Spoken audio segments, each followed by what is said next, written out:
Support for this production comes from the business law firm of Bailey Cavallari, where a perceptive, practical, and personal approach is the foundation for every attorney-client relationship.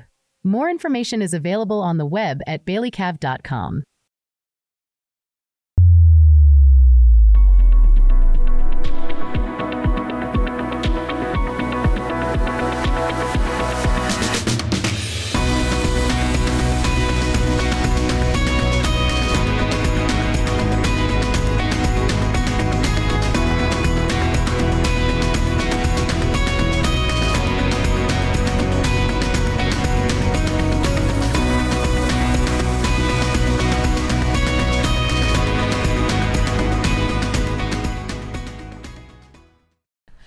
Hello, and welcome to Bar Briefs. My name is Aracely Tagliaventi, and I'm the president of the Columbus Bar Association.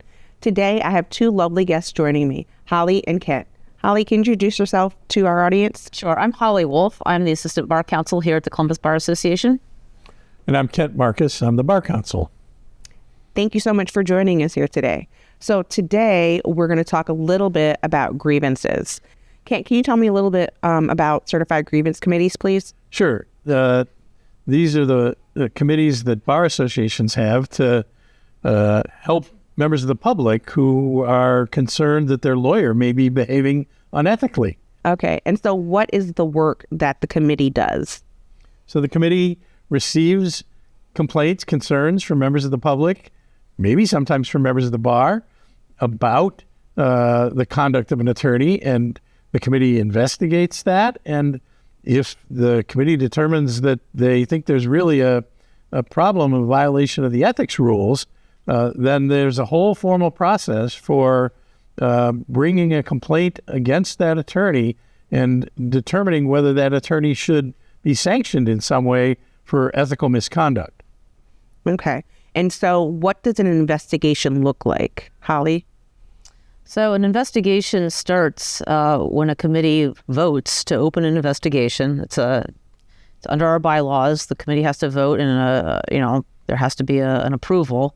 And then a subcommittee gets assigned, usually 2 or 3 people. And these, again, are attorneys that serve on our committee. We do have a handful of non-attorney members as well, and that is by rule under the GovBar rules. We have to have so many percentage of our population of committee members be non-attorneys. So 2 or 3 members get assigned. They usually start by interviewing the grievant, the person who filed the complaint. They interview the attorney, obviously, about who the complaint is filed. And then they make decisions going forward from there about whether there are additional witnesses that may need to be involved. Could there be other staff members in the lawyer's office they want to talk to? Maybe a judge that presided on the case may be interviewed. They may issue subpoenas for bank account records, for example, if it's an IOLTA issue that they discover. So there's wide subpoena power, and there's wide investigatory power in terms of who they want to talk to. One thing to keep in mind is that at this time of the process, before a formal complaint gets filed, the GovBar rules require the investigation to be completely confidential. So nobody outside of the people that are involved in the investigation should know that it's going on, right? Okay. Interesting. So there's an investigation, and then there's a vote, as you mentioned. And then, so what happens with filing a complaint? How is that done? So there's a board that is part of the Ohio Supreme Court that is appointed by the Ohio Supreme Court called the Board of Professional Conduct. And they assign 3-person panels to be the hearing officers with respect to the complaint that's been filed. And it's litigated like most court cases. There's a complaint, and there's an answer, and there's discovery, and there's motions, and all the things that happen in a court case to reach a recommendation by that 3-person panel as to what should happen in that matter. And it's a recommendation to the Board of Professional Conduct itself, which then makes a recommendation to the Supreme Court. The Supreme Court's the only one who makes decisions about these things. Holly, can you tell me a little bit about the kind of support that you and Kent provide to committee members? Sure. We are very involved in the investigations and in the litigation stage. A lot of times in the initial investigation pieces where the subcommittee members are going out to interview the complaining grievant and the attorney who is the subject of the grievance. The members that are assigned to that investigation will come back and give us some information, and at that point we'll make a determination whether it looks like there's substance to that complaint or whether it looks like it's more of a minor infraction that maybe won't go to the formal complaint stage.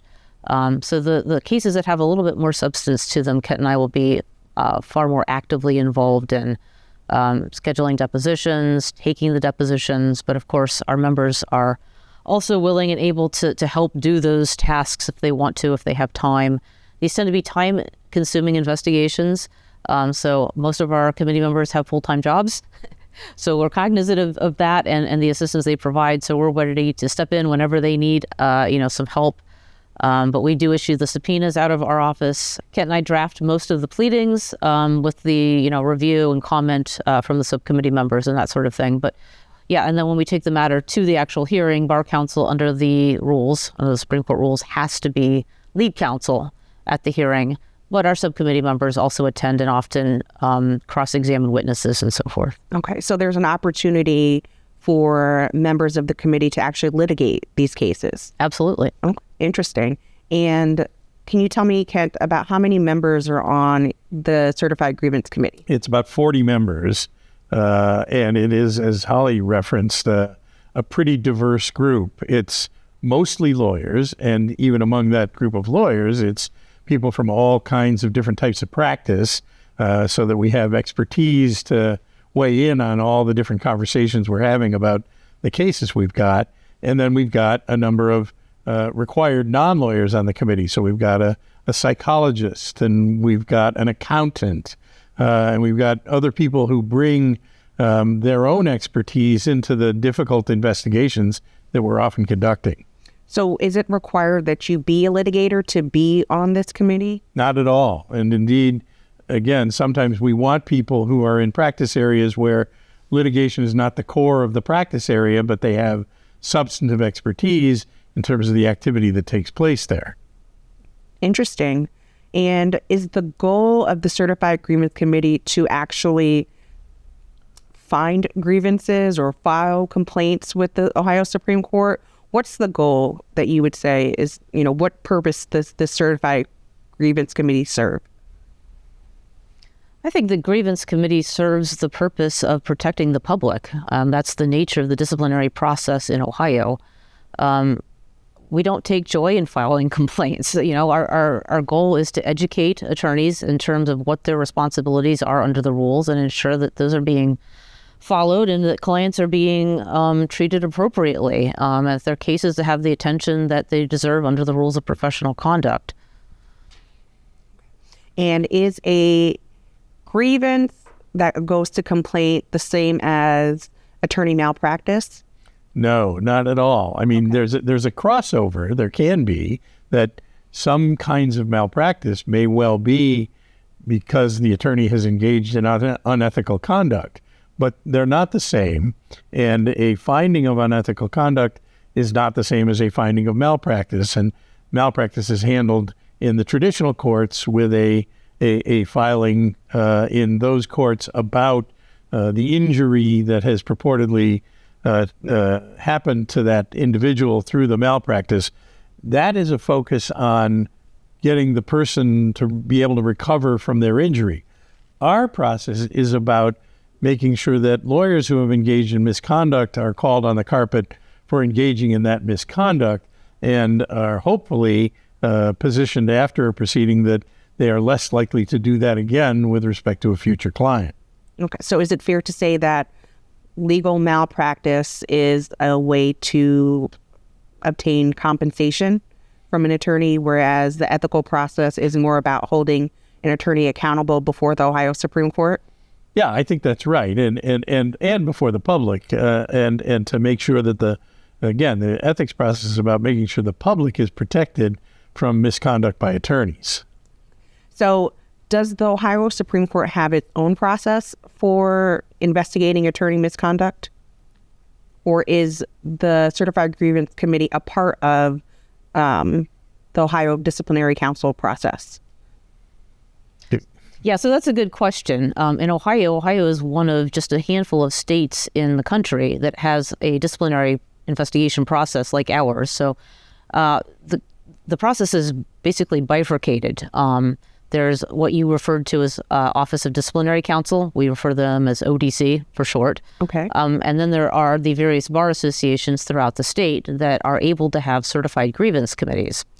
Not all bar associations have certified grievance committees. Most of the larger cities do. Some of the smaller rural counties have combined certified grievance committees that may include a couple of counties because they're smaller.